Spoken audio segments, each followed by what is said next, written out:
네, 안녕하세요. 주식놀이터 김전입니다. 2020년 새해가 된 지 벌써 한 달이 지났는데요. 오늘은 사회 초년생뿐만 아니라 우리 모두에게 유용할 수 있는 정보를 알려드리려고 합니다.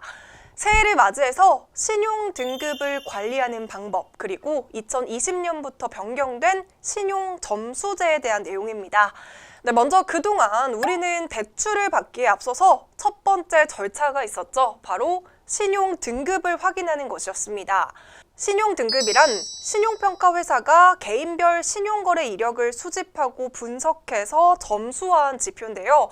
우리가 알고 있듯이 신용 등급 제도는 신용 점수에 따라서 1에서 10등급까지 나누고 그 등급별로 대출과 같은 금융활동에 차등을 주어왔습니다.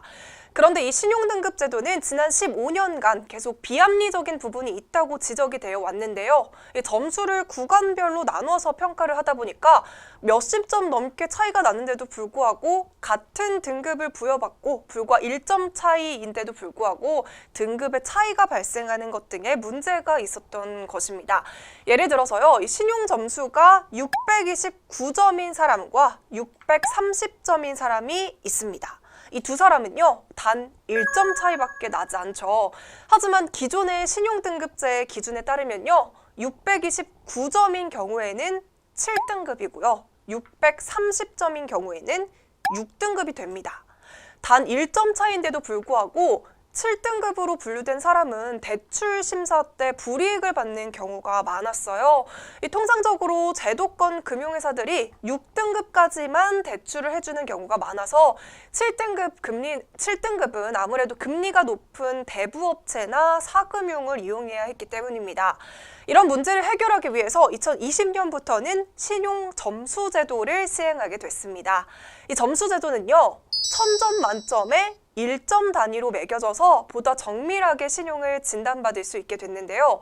구간제를 폐지하고 점수제로 전환하게 되면 이 본인의 신용 점수에 적합한 대출 조건을 제공받을 수 있게 됩니다. 한국금융연구원은 지난해 등급제 때문에 평가상 불이익을 받은 소비자가 약 240만 명에 달하고요. 점수제로 전환이 되게 되면 연 1%포인트 수준의 금리 절감 혜택을 볼 수 있을 것으로 추정한 바 있는 만큼 금융기관 입장에서도 명확한 기준을 갖고 고객 평가를 할 수 있기 때문에 리스크를 최소화할 수 있는 것으로 기반이 마련될 것으로 기대되고 있습니다. 이미 올해 1월 4일부터는요, 자체 신용위험평가 역량이 높은 5개의 시중은행에서는 우선적으로 점수제를 시범으로 적용하고 있고요.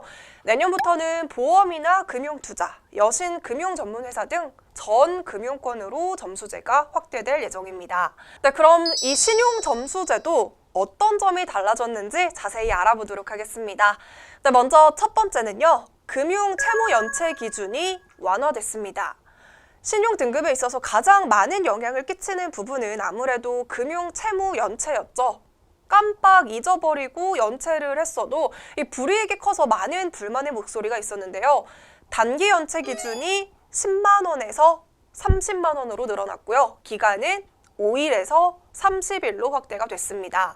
장기 연체의 경우에는 50만 원에서 100만 원으로 늘어났고요. 기간은 기존과 같은 3개월로 동일합니다.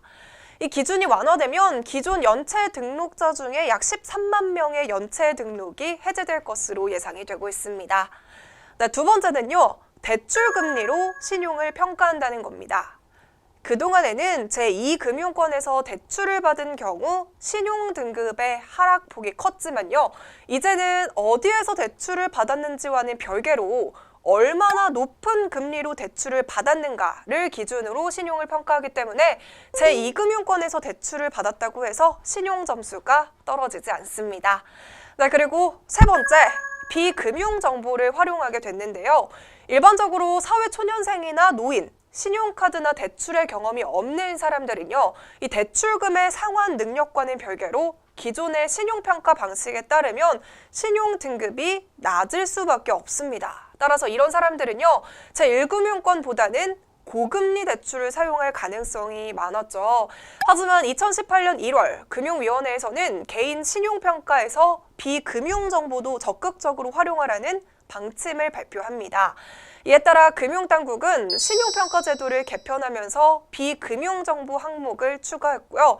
보험료나 공과금, 통신비, 도서관 연체 이력 등을 평가에 포함을 시켜서 평가 방식을 다각화했습니다. 덕분에 비금융 분야에서 성실히 활동하면 신용 점수를 높일 수 있는 방법이 될 수 있습니다. 네, 이렇게 오늘 영상 보시고요. 본인의 신용 점수가 궁금하신 분들은 나이스 지킴이 또는 올크레딧 사이트를 이용하시거나 토스 어플이나 아니면 이용하시는 금융회사 어플로도 확인이 가능하시니까요. 들어가 보는 것도 좋을 듯 싶습니다. 네, 이렇게 오늘은 2020년 변화된 신용 점수 제도에 대해서 알아봤는데요. 우리에게 더 좋은 방향으로 변화된 건 맞지만요. 그만큼 더 까다로워진 부분도 있으니까요. 모두들 신용 관리 철저히 하시기를 바라겠습니다. 네, 오늘 주식 놀이터는 여기서 마무리할게요. 저희는 다음 영상에서 만나요.